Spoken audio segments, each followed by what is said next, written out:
محترم بزرگوں اور دوستوں اور نوجوان ساتھیوں، السلام علیکم ورحمۃ اللہ وبرکاتہ۔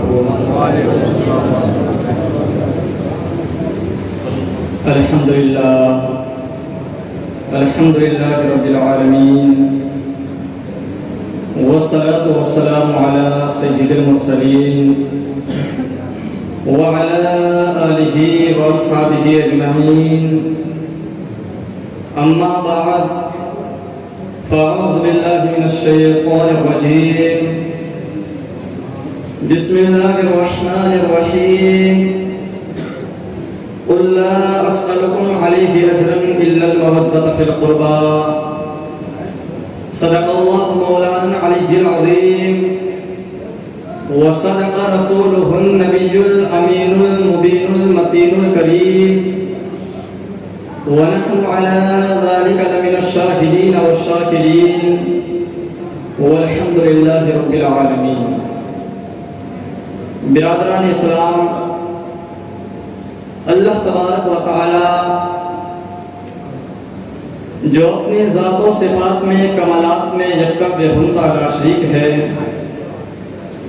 اس کا ذات میں شریک ہے اور نہ صفات میں شریک، اور وہ ہمیشہ سے ہے اور ہمیشہ رہے گا، نہ کوئی اس کی ابتدا ہے نہ کوئی اس کی انتہا۔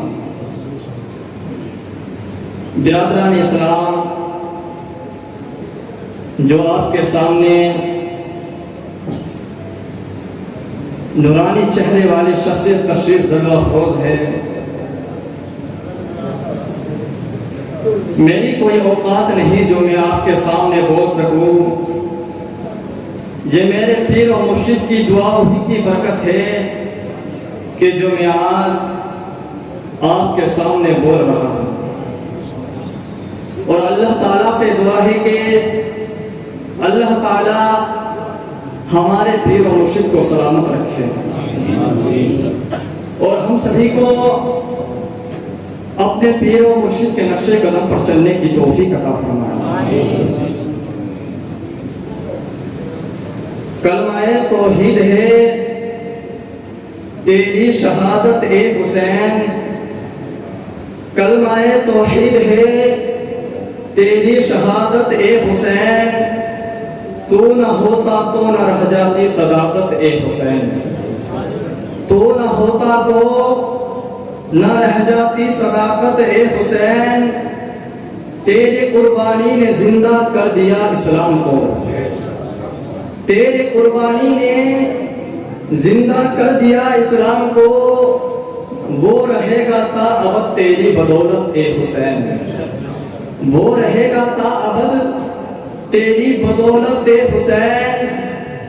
اور پیاس سے پانی کو مار دیتا ہے، پیاس سے پانی کو مار دیتا ہے، یہ نہ کہنا کہ حسین پیاسے ہیں، پیاس سے پانی کو مار دیتا ہے، یہ نہ کہنا کہ حسین پیاسے ہیں، جس کا قبضہ ہے حوض کوثر پر، جس کا قبضہ ہے حوض کوثر پر، یہ اسی نانا کے نواسے ہیں، یہ اسی نانا کے نواسے ہیں، اور علی کے لال نے ہلچل مچا کے رکھی ہے، علی کے لال نے ہلچل مچا کے رکھی ہے، زمین کربلا ہلا کے رکھی ہے، اور حسین کے ایک دودھ پیتے سپاہی نے، اور حسین کے ایک دودھ پیتے سپاہی نے یزیدی فوج کی دھجیاں اڑا کے رکھی ہے، یزیدی فوج کی دھجیاں اڑا کے رکھی ہے۔ حال میرا کچھ بھی ہو میرا عقیدہ ہے یہی، حال میرا کچھ بھی ہو میرا عقیدہ ہے یہی، بخشوائے گی مجھے تیری محبت اے حسین، بخشوائے گی مجھے تیری محبت اے حسین۔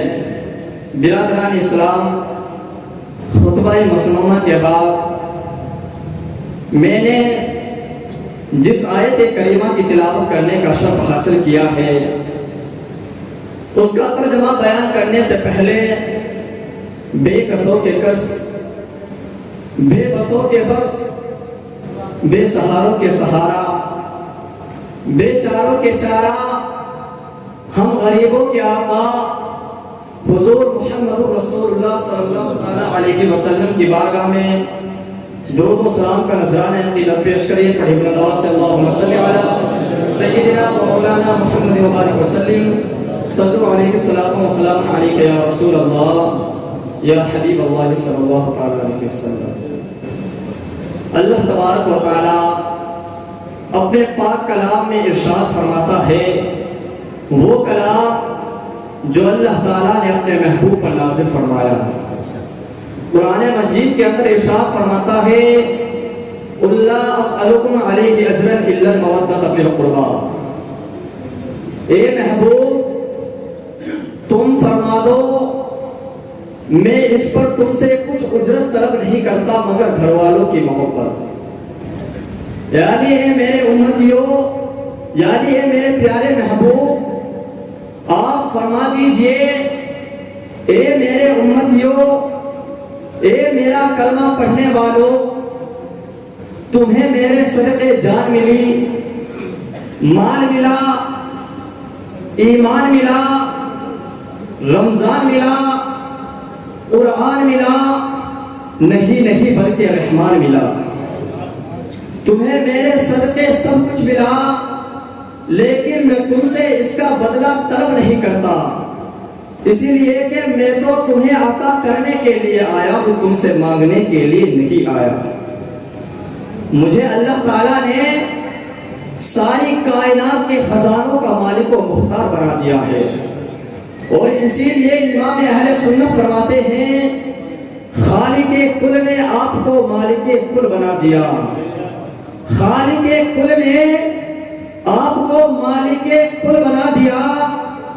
دونوں جہاں ہیں آپ کے قبض و اختیار میں، دونوں جہاں ہیں آپ کے قبض و اختیار میں. تو میرے بزرگوں اور دوستوں میں عرض کر رہا تھا، اللہ تعالیٰ نے اپنے محبوب سے فرمایا، اے محبوب تم فرما دو میرے صدقے تمہیں سب کچھ ملا، لیکن میں تم سے اس کا بدلہ طلب نہیں کرتا مگر گھر والوں کی محبت. میرے آقا فرماتے ہیں، اے میرے غلاموں تم میری آل پاک سے محبت کرو. اے میرے غلاموں تم میری آل پاک سے محبت کرو. تم حضرت علی شیر خدا کرم اللہ تعالی وجہ الکریم سے محبت کرنا، حضرت فاطمہ الزہرا سلام اللہ علیہا سے توقیر کرنا، تم حسنین کریمین سے عقیدت کو محبت رکھنا، اور ان سے محبت رکھنے کا اجر تمہیں بارگاہ خداوندی سے یہ ملے گا. حضور کی حدیث سے سرکار فرماتے ہیں، ومن ماتا علی حب آل محمد صلی اللہ علیہ وسلم ماتا شہیدہ. حضور فرماتے ہیں، جو میری آل رسول، جو میرے آل رسول سے محبت کرتا ہوا مرا وہ شہادت کی موت مرا. یہ انعام ہے ان لوگوں کے لیے جو آل رسول صلی اللہ تعالیٰ علیہ وسلم سے محبت کرتے ہیں. اور آج اس محفل میں کوئی ایسا نہیں جو آل رسول صلی اللہ تعالیٰ علیہ وسلم سے محبت نہ کرتا ہو.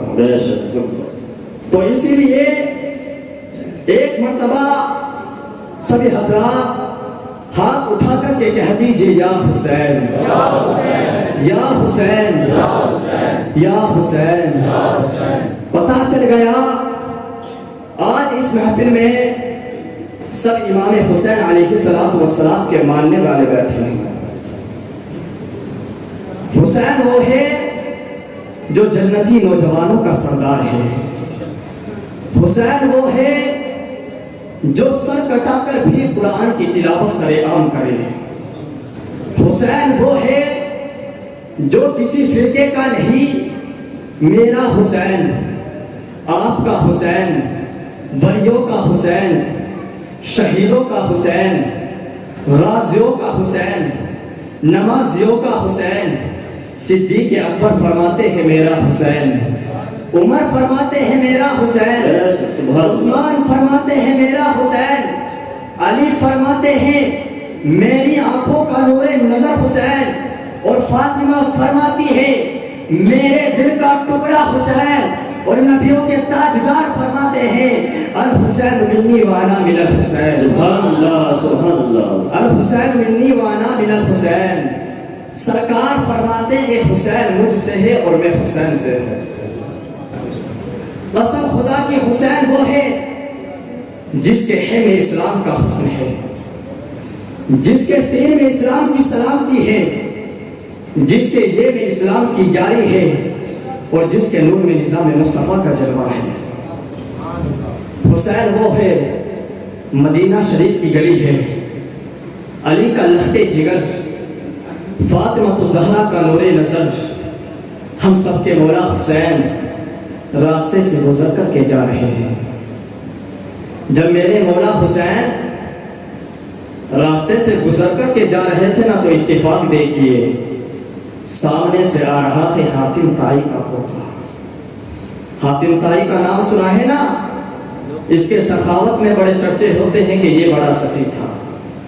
تو اس کا پوتا راستے سے گزر کر کے جا رہا ہے، اور اچانک اس کی نظر میرے حسین کے چہرے پر پڑ گئی، میرے حسین کے چہرے پر پڑ گئی۔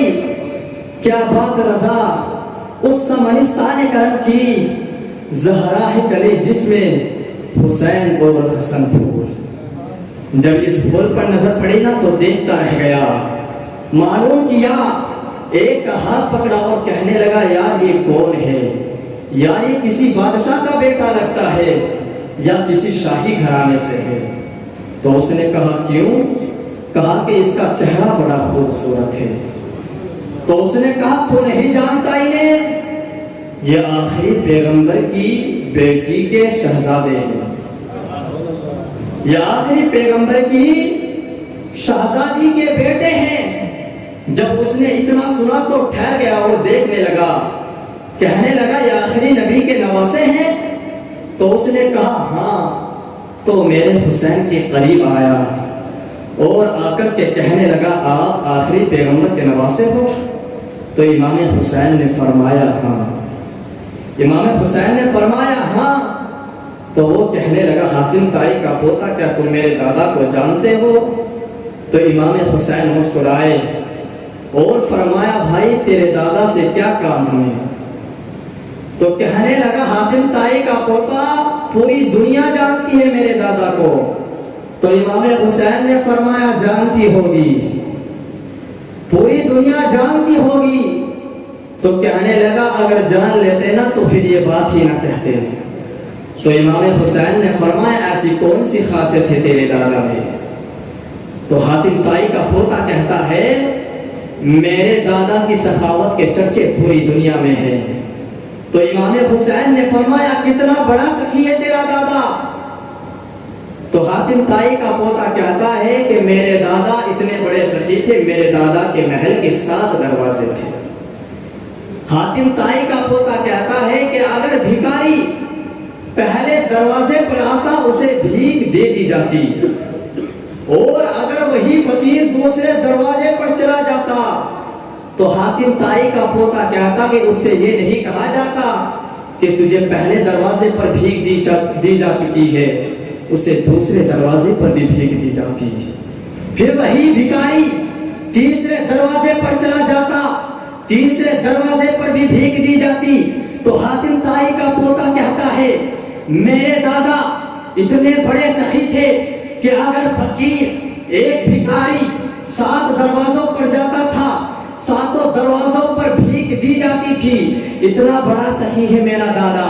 تو حاتم طائی کا پوتا کہتا ہے اگر تمہارے نانا کی سخاوت کا بھی کوئی قصہ ہو تو سناؤ، اگر تمہارے نانا کی سخاوت کا بھی کوئی قصہ ہو تو سناؤ۔